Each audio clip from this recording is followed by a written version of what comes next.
উনি অঙ্ক করে বলেছেন এই যে 1 বছরে যে টাকা পাচার হয়েছে, আমাদের যে 40 লক্ষ গার্মেন্টস শ্রমিক তাদেরকে যদি বাড়ি পাঠিয়ে দেই কতদিনের বেতন দিতে পারি জানেন? 3 বছর। 40 লক্ষ শ্রমিকের 3 বছরের সমান টাকা প্রতি বছরেরা পাচার। তার মানে ভাই দাঁড়ালো কি? বাড়ির পাশে উঁচু নিচু দেখছেন আর টাকা চলে যায় বিদেশে।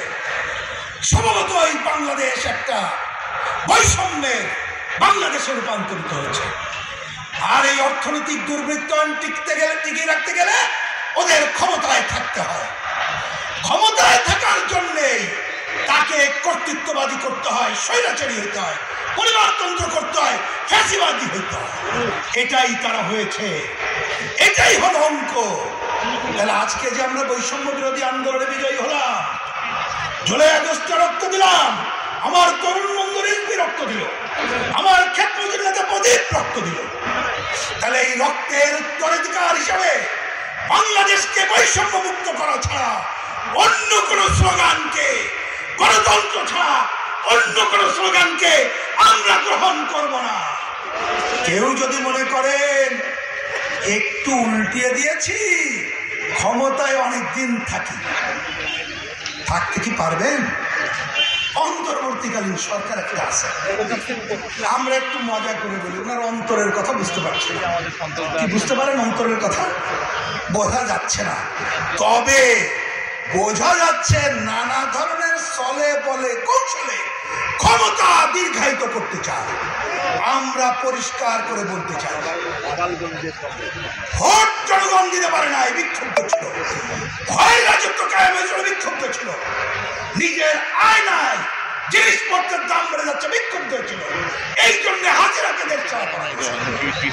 আর আপনি যদি সংস্কারের ট্যাবলেটের কথা বলে জিনিসপত্রের দাম কমাইতে পারেন না, জনজীবনে শান্তি দিতে পারেন না, ওয়ার্ল্ড ব্যাংক IMF এর কথা শোনেন, তেলের দাম, গ্যাসের দাম, বিদ্যুতের দাম কমাইতে পারেন না, নতুন করে ব্যাংক বসাইতে চান, তাহলে আপনি তো একই ব্যবস্থা দিয়ে চলছেন, বাজার কিছু করছেন না, পারবেন না, কারণ আপনি তো এই ব্যবস্থায় হাত দেন নাই।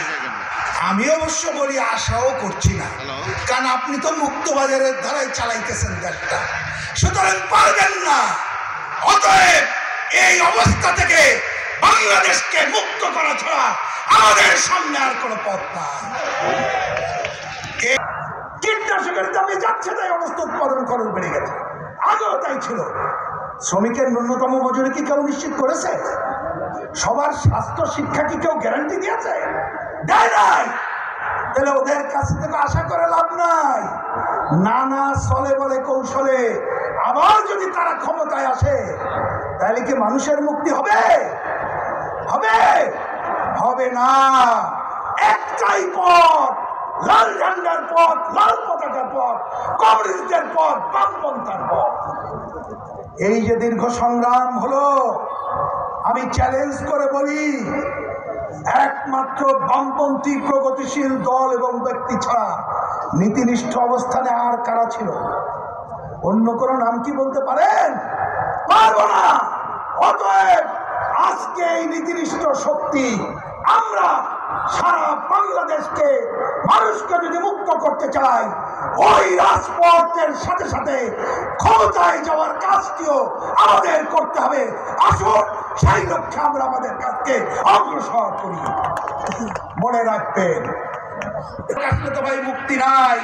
অতএব বিকল্প শক্তি সমাবেশ ছাড়া আমাদের আর কোনো পথ নাই। আমরা তাই আহ্বান জানাই, আজকের এই সমাবেশ থেকে সেই বিকল্প শক্তি সমাবেশ গড়ে তোলার আরেকবার শপথ আমরা উচ্চারণ করব। এই সময় বহুল আলোচিত শব্দ গণ অভ্যুত্থান, বিপ্লব। কে কথা শুনছেন না?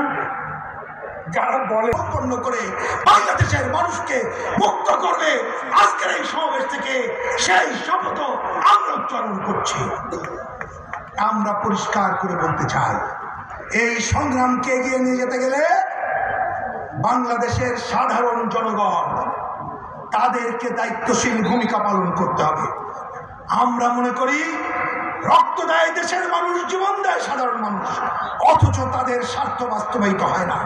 তাই নিজেদের অধিকার প্রতিষ্ঠায় বিভিন্ন শ্রেণী পেশার মানুষকে নিজেদের দাবিতে ঐক্যবদ্ধ হয়ে আন্দোলন করে তুলতে হবে, ব্যবস্থা বদলের সংগ্রাম করতে হবে। এর জন্য বাম গণতান্ত্রিক বিকল্প শক্তি সমাবেশের সাথে তাদেরকে অংশ নিতে হবে, এর কোনো বিকল্প নাই।